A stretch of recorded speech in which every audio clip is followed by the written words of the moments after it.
El tema llegó al Senado. Los senadores y senadoras de los partidos Acción Nacional, el PRD, el PRI y de Movimiento Ciudadano, que ahí sí figuran como coalición, presentaron una denuncia frente a la Contraloría del Senado en contra de 61 legisladores de Morena por presuntamente violar la Constitución al promover la consulta de revocación de mandato. Bueno, los miembros de la oposición presentaron un documento que denuncia a los morenistas por hacer activismo electoral, así lo dicen ellos, a favor del presidente López Obrador y por lo tanto haber incurrido en faltas administrativas graves en el desempeño de la función legislativa. Además, los políticos de oposición se enfrentaron en discursos desde la tribuna ante el Pleno, durante el cual senadores del PRI y del PAN argumentaron que la promoción de la consulta de revocación de mandato por funcionarios, entre ellos el secretario de Gobernación, Adán Augusto López, era inadmisible. Bueno, vamos a escuchar a la senadora priista Beatriz Paredes, porque ella señaló que las violaciones en que incurrieron el secretario y el comandante de la Guardia Nacional habían representado un serio retroceso democrático. Bueno, estas son las palabras de Beatriz Paredes. Vamos a escucharla. Si es lamentable que el titular del área que tiene que procurar la negociación y la armonización con todas las fuerzas políticas decida, más que cuidar la potestad de su encargo, ser un militante que demuestre a todo límite su lealtad incondicional con el titular del Ejecutivo, saliendo a promover la revocación de mandato, lo que es gravísimo, lo que es inadmisible para el desarrollo democrático del país, es que se utilicen los recursos de la corporación que está responsabilizada de la seguridad y que las figuras que deben encabezar de manera absolutamente neutral el combate a la inseguridad participen en actos proselitistas. Creo que estamos jugando algo mucho más trascendente que el nombre de Adán Augusto o el nombre del general Bucio. Estamos jugando, colegas legisladores de todas las fracciones, si vamos a admitir que haya retrocesos democráticos y se construya desde el Estado elecciones, incluso usando a las Fuerzas Armadas. Eso es inadmisible y los demócratas lo tenemos que denunciar. Sea que agrada o no agrada, hay límites y los límites somos los primeros obligados a respetarlos. A estos comentarios hubo una respuesta. Vamos a escuchar qué dijo Ricardo Monreal, el coordinador del grupo parlamentario de Morena, que subió a la tribuna y salió en defensa del secretario y del comandante de la Guardia Nacional y también del presidente López Obrador. Monreal respondió que ese tema no se debería enfocar en los asuntos por no ser una instancia responsable. También pidió a la oposición a que acudan a las instituciones correspondientes para presentar la denuncia por los hechos. Vamos a escuchar cómo respondió Ricardo Monreal. Me parece que es un gran abogado, de los pocos, por cierto, que tiene Morena y este gobierno. Es usted un gran abogado. La pregunta es justamente eso. Si usted, con su conocimiento legal, puede decirnos a México, no solamente al PAN, a México, si el titular de la Guardia Nacional y el secretario de Gobernación violaron la ley y la Constitución. Muchas gracias. La respuesta es muy clara, sí o no, en términos legales. Gracias, doctor Monreal. Muchas gracias. Es una buena pregunta de Kenia.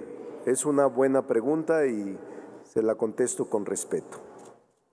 Sí, tengo la fortuna de ser formado en la UNAM, en la Escuela de Derecho.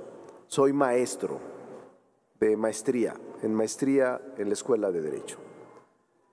Y lo que yo haría en su caso, como opositor, es acudir a las instancias de investigación de delitos. Si yo estuviera en su lugar como opositor, iría a presentar la denuncia de hechos contra quien yo considerara que ha violado la Constitución y la ley. Si ya lo hicieron, esa era la ruta correcta. Ahora lo que les corresponde es insistir en la Fiscalía y después en el juez, para que… No soy juez, senadora, soy senador de la República. Soy senador de la República. Cuando usted me nombre ministro de la Corte o juez, le contestaré. Ahora le contesto como senador de la República y la recomiendo y le reconvengo para que siga las instancias jurídicas y no vengan a la tribuna a usarla para efectos de carácter partidista, porque no lo están haciendo a la altura de las circunstancias que la patria demanda.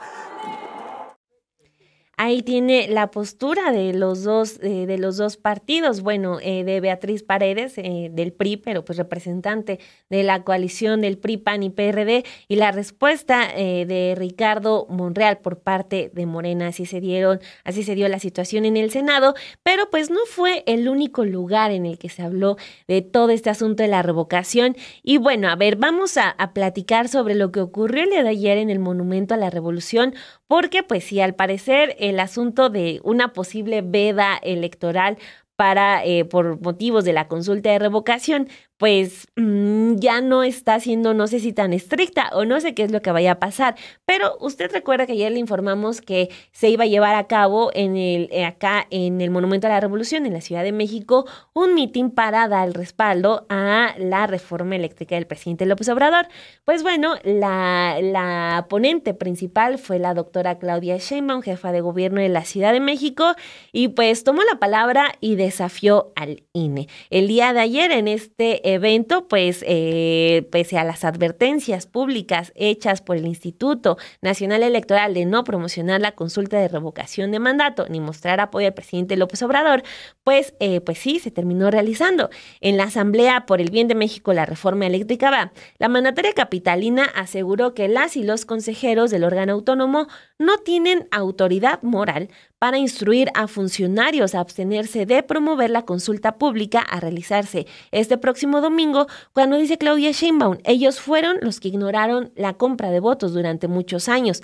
La jefa de gobierno aseguró que no habrá un presidente después de este sexenio que pueda ignorar la voluntad de la ciudadanía, puesto que a los 3 años se podrá convocar una consulta de revocación de mandato. También la doctora Sheinbaum elogió al presidente López Obrador al llamarlo un hombre valiente por someterse a una consulta. Vamos a escuchar parte de este discurso y volvemos. Quiero hablar de algo más, aunque se molesten los consejeros del Instituto Nacional Electoral.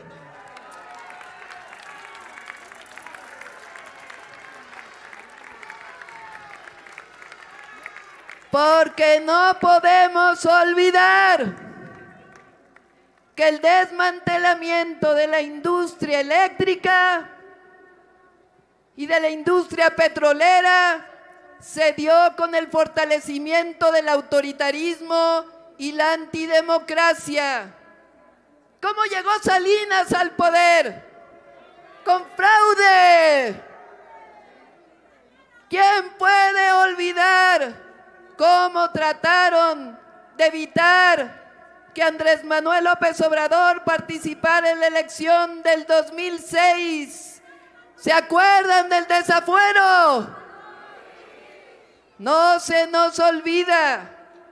Y ahí tienen a Calderón, hablando todos los días en contra del presidente. Y dicho por él, ¿cómo llegó al poder? Haiga sido como haiga sido. Un presidente que llegó con un fraude electoral, que puso la seguridad del país en manos de un delincuente, que abrió las puertas de Iberdrola y luego se fue a trabajar con ellos, que prometió una refinería y ¿saben lo que nos dejó? Media barda, ni siquiera completa. Y en 2012 les pasó desapercibida la compra del voto.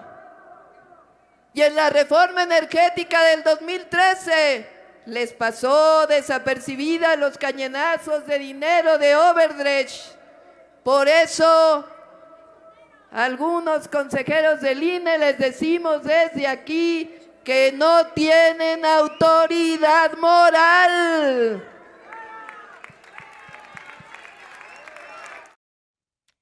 ¿Discurso presidenciable o de apoyo al presidente López Obrador? O las dos cosas.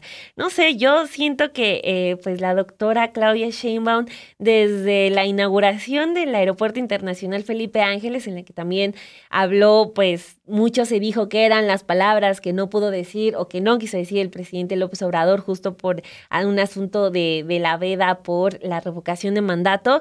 Pues sí, yo lo que veo es que ya el papel protagónico de tomar las riendas de Morena y de la Organización Popular, pues las está tomando la doctora Sheinbaum, y muy claramente, muy claramente, sin dejar lugar a dudas de que está puestísima para pues la carrera de 2024. Y pues se armó de valor, quizás así como lo acabamos de escuchar, para decir, pues ya, yo sé que me van a castigar el INE, esto y aquello, y sabía lo que iba a ocurrir porque sí, horas después, el periódico Financiero publicó una nota en la que señala que el Tribunal Electoral del Poder Judicial de la Federación resolvió que tanto el presidente López Obrador como la jefa de gobierno capitalino, Claudia Sheinbaum, incumplieron la orden del INE de no hacer propaganda gubernamental durante la veda por la consulta de revocación de mandato. Bueno, de acuerdo con la información dada a conocer durante una sesión pública, el tribunal acordó que si Sheinbaum volvía a emitir comentarios, podría recibir una amonestación pública. Esto después de que el tribunal desestimó alegatos de López Obrador y Sheinbaum sobre que el INE debía acatar el decreto de la Cámara de Diputados que reinterpretó el concepto de propaganda gubernamental a la luz del proceso de revocación de mandato. Pues ahí lo tiene, así llegamos ya a la recta final de este proceso de revocación. Justo estamos preparando unos textos en sinembargo.mx a publicarse el próximo domingo, en los que hablamos de que pues se cumple uno de los compromisos que el presidente López Obrador pues no es nuevo, sino que si ustedes lo recuerdan, desde que estuvo justo hablando de temas del desafuero, desde que fue jefe de gobierno, él también se sometió a una evaluación intermedia. Termina y se vuelve candidato presidencial. Y desde ese entonces él hablaba de que los representantes populares, los que recibían el voto, tenían que someterse a revocación de mandato. Bueno, pues pasaron lo del fraude de 2006, la derrota del 2012, gana en 2018 y pues fue uno de los compromisos que más rápido cumplió.